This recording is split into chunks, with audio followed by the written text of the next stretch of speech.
Ju-on the Grudge was the pure definition of scary for me, and is my perfect kind of horror. It's a somber and creepy portrait of death's inconsequential and inescapable inevitability. It doesn't so much explore, but rather observes a series of day-in-the-life scenarios told in a non-linear fashion without really having much of a story to tell. Instead, you have to treat it like a pure artistic mood piece.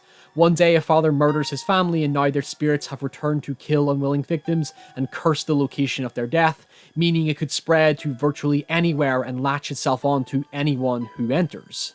This isn't the first film in the series, it's actually the third one, but consider it to be a soft reboot, and it's by far the most interesting and impactful portrayal of Onryo Japanese folklore. Translated as vengeful spirit, Onryo exacted vengeance on the living in response to the wrongdoings and betrayals imposed on the spirit in life. It could psychologically torment and kill victims, and even cause a cheeky natural disaster. This film is like reading an obituary of correlating stories, but with the injection of a totally obscure mystery that doesn't even get a fragment of explanation or resolution.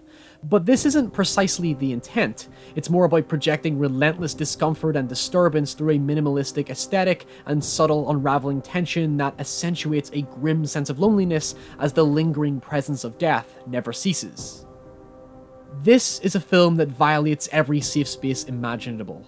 There is no sanctuary, places to hide, or even a way of stopping it.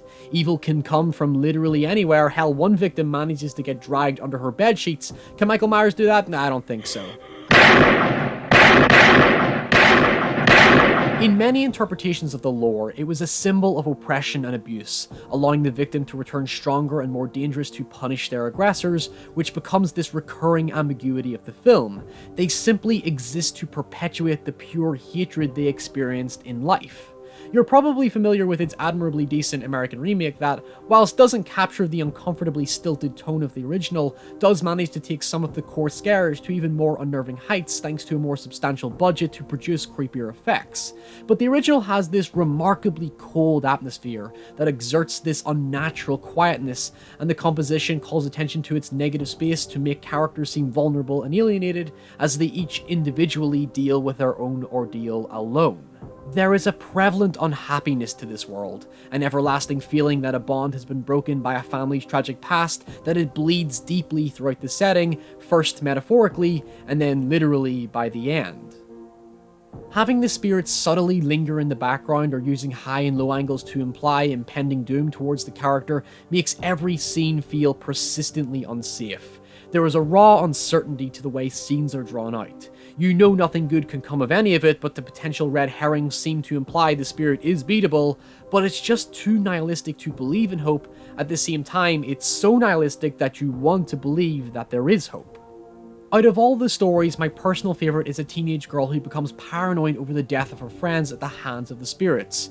Using daytime natural lighting captures this distinct normality about the setting to reinforce how horror isn't dictated by traditional dark atmosphere that we're frequently exposed to, but rather it can appear at any random innocuous moment. You become genuinely attached to her emotional state, and the fierce tragedy overtakes the overtly scary nature of her predicament. Like the scene where she sees her dead father, she seems to embrace death as she can't live with her guilt, but she still comes into a horrific encounter with her dead friends who, through perpetual eye contact and white makeup alone, create this instant intensity and petrification. The film feels like it's taking a few keys from Stanley Kubrick's The Shining. The camera has a liberal, undisturbed quality to its movement and focus, and the film avoids cheap jump scares by creating immediate intimacy through prolonging the end of a shot of a character's stunned reaction and cutting to an eyeline or tightly composed perspective of the horror that has this jarring but spine-chilling suddenness to it. Representing the spirit as a recurring black shadow helps heighten the never-ending physical connection the victim has with the curse, and a contrast with the minimalist white setting to convey the spread of evil over a very mundane, ordinary world, like spilling ink over a page. And of course, the film's infamous death rattle is by far one of the most haunting and irrefutably unpleasant pieces of sound design in horror cinema. It truly pierces the senses, and the film's distinct absence of a continuous soundtrack and low-key ambience allows mundane sounds like the phone ringing or trees rustling to seem even more intense and occasionally startling. For me, The Grudge was a short but impactful cinematic experience. It doesn't boast a big game, but instead relies on tearing away our understanding of safety and reveling in the unstoppable force of death. The danger is purely supernatural. It isn't manipulating time and space, it only serves to vengefully kill and curse the living, despite how helplessly disassociated the victims are. The Grudge exists as an enigma of horror. Every time I think about it, it's just the eerie subtlety of it all that continues to eat away at me to this very day. If you have any obscure or underappreciated films to recommend, leave them in the comments below or send them to me on Twitter. And thank you to everyone who supports the main show on Patreon. If you want to help the show thrive and survive, head on over there and help us out. And until next time, stay safe and I'll see you all next week. Bye!